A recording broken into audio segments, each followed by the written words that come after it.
Greetings, R. Frederick Riddle here with another episode of Christian News and Views. This is episode 2673, and this is Wednesday. Well, I don't know if this is in response to our season one of their ships uh, and, or, or whether it's another tactic involved, but Tehran's Revolutionary Guards say they have seized two vessels for what they describe as maritime violations. Iranian news agencies are reporting posing a threat to the fragile ceasefire extended by Donald Trump. The ships are identified as the MSC Francisca and the Epaminondas, or Minodes, were detained for operating without the required authorization and for manipulating navigation systems. They have now been taken to Iranian ports, the guards added.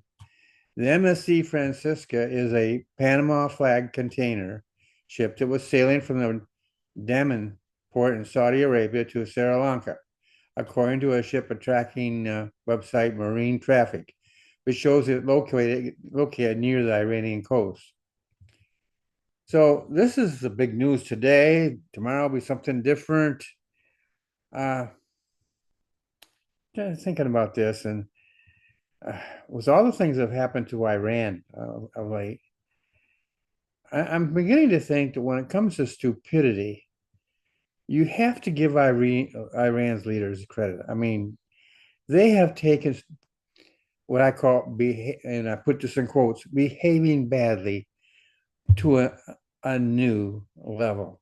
They have shown they can be imaginative while being stupid. Now, I don't mean intellectually stupid. I am talking about making stupid decisions. One would think with this latest offense that they are mocking the United States. Well, if they are doing that, um, it's unwise, considering the United States has more firepower and capabilities than they can muster. It takes a high degree of stupidity to do this. To put this in perspective, think of yourself if you have this room. Maybe it's your sleeping place, maybe it's your working place, but whatever. You've left and you come back, and inside your room now is a lion sound asleep. He, for some reason or another, chose your space. So what do? You walk up to it. You reach down and tweak the cat's tail, giggling perhaps as you do so. The likely end would be that same lion licking his chops after a very tasty meal. Well, he might, if it wasn't very tasty, he might spit it back out, but he'll have something to eat. It's also akin to walking into a room that's just your nose tells you it's got gas in it, perhaps gasoline or something of this nature. So what you do is you very quietly close the door and then flip your Bic. uh, it became toasty real quick. Now, I know I'm making fun, but the reactions they're doing are just um, unexplainable. Even recognizing that these are rabid terrorists, even recognizing that they are extremists in the highest degree, it's still almost incomprehensible that they'll do such stupid things. They are literally inviting the United States to annihilate them, to remove them, to extinguish them. Now, they may argue no, the United States wouldn't dare do it. There's a lot of things that could have said there about them that the United States is not daring to do, which the United States have gone ahead and done. And so it just boggles the mind. Now, there are certain aspects of which we can do and respond to this. Personally, I don't want to see a full-scale invasion. A full-scale invasion involves sending troops in who then have to protect the cities they take and so on and so forth and move in. And there's constant battle going on. That can be a high cost. Um, but the thought occurs to me is, why couldn't they send a raid, a military force, a task force, something like that, that would invade them, not invade in the sense of landing troops on the ground, although it would be troops, these would be Marines, and they would go in with a specific task in mind, accomplish it, and then leave. In and out. I'm not saying what that task would be. There are too many variables involved. It could be as simple as if they know where the crew is, releasing them, freeing them. It could be that we go in and take the ships out, or we even provide our own crews, whatever. It could doesn't take a very big crew. Um, that's just one aspect that is possible. It may not be advisable. Politically, it may be inadvisable, but it is a possibility. Or how about using foreign intelligence agencies like Israel's, or I think the Kurds, I think they have their own intelligence. You have other countries who have intelligence, and bring them together and see about, we were able to identify where the leaders were initially. And personally, I think we're still able to do that to some degree. And so if that's possible, and using modern equipment, they can really find the exact spot and send the planes in and take them out, or maybe again a small raiding party that will go in and take them out and literally take them out of the nation. Maybe bring them home for war crimes or something like that.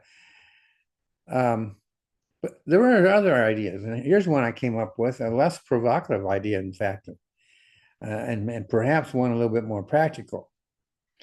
Why not provide naval assets to escort the ships through the straits?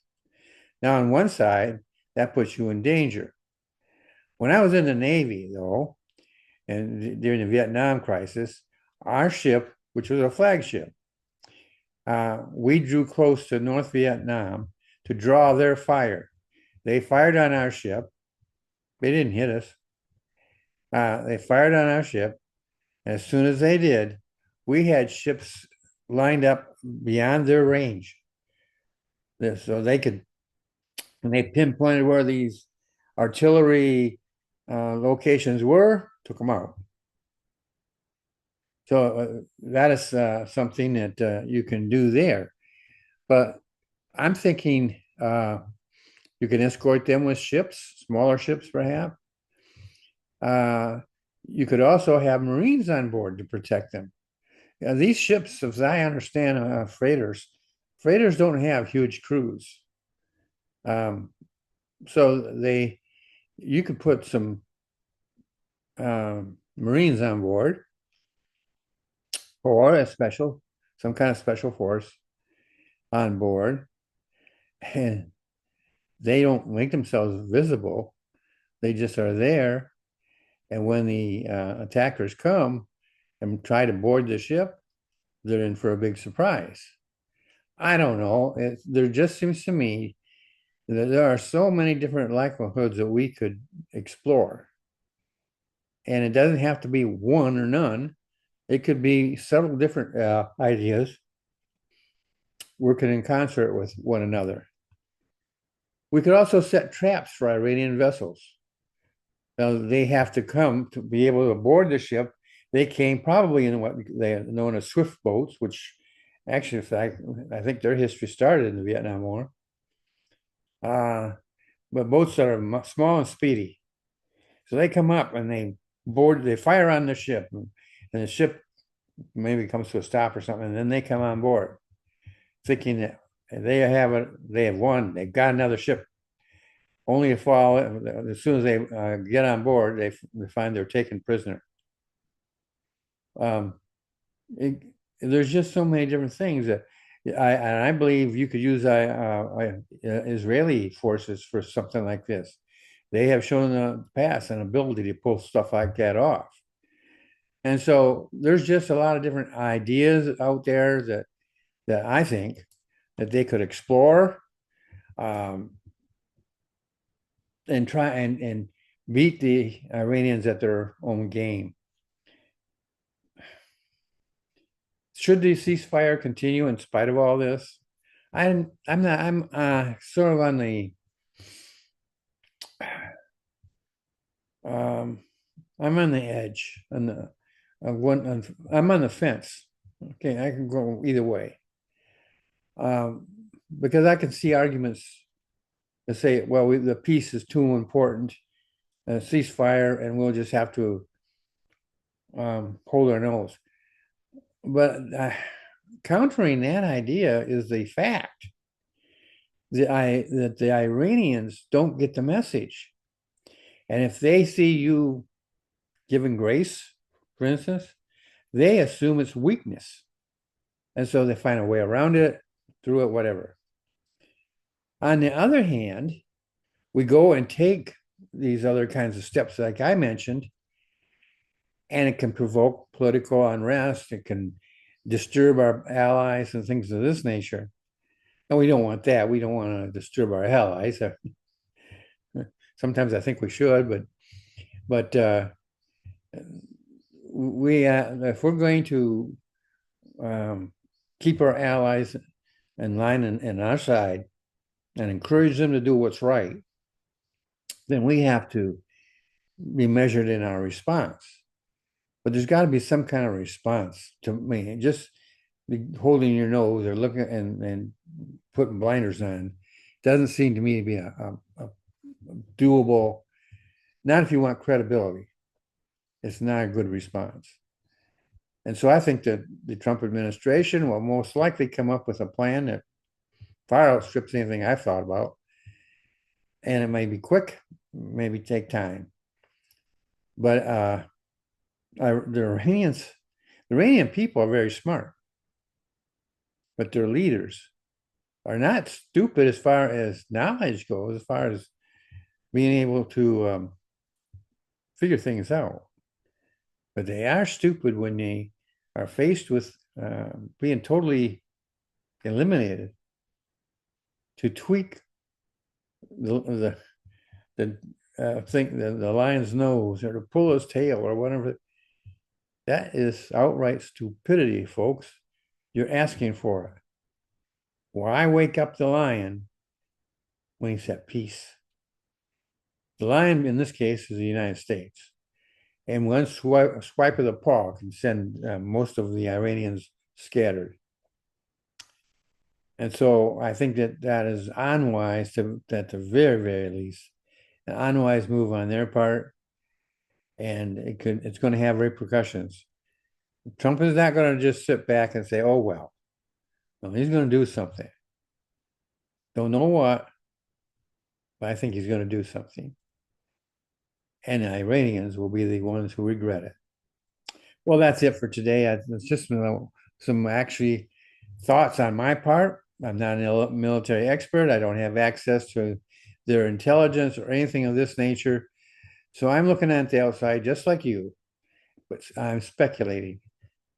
And I just boggles my mind of how the Iranians are responding to all that's happened to them. Most logical people, normal people,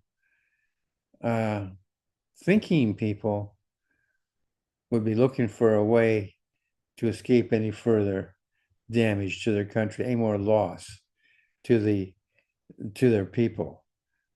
But they keep doing things just the opposite. Blows the mind. Well, I hope this has been informative. It may not be very encouraging or inspiring, but I hope it's been at least informative. and maybe giving you an opportunity yourself to consider what's going on. How would you react based on what you know? You have to figure out and guess the rest of the story, but what you do know and figure out what would I do if I was in that position. So this is a podcast is brought to you, by the way, by TNR Independent Books, a Christian indie publisher. If you're a Christian and you're looking to write but don't know how to write, we have a course, Basic Authors Training, that will not only teach you, but coach you into writing your book and getting it published. On the other hand, you may already have a book published or are in the process of not published, but written and already ready to be published in your mind. Well, we can take it the next step. And there's a lot of times when people think they're ready, they're not really ready, but that from their perspective, they are. And so then the publisher takes it and can mold it and shape it to where it's ready, polished, ready to go. And that's where the publisher, you want a publisher who is, in your case, a Christian who knows how to write, knows what it takes, and is willing to put in the effort to make your book publishable.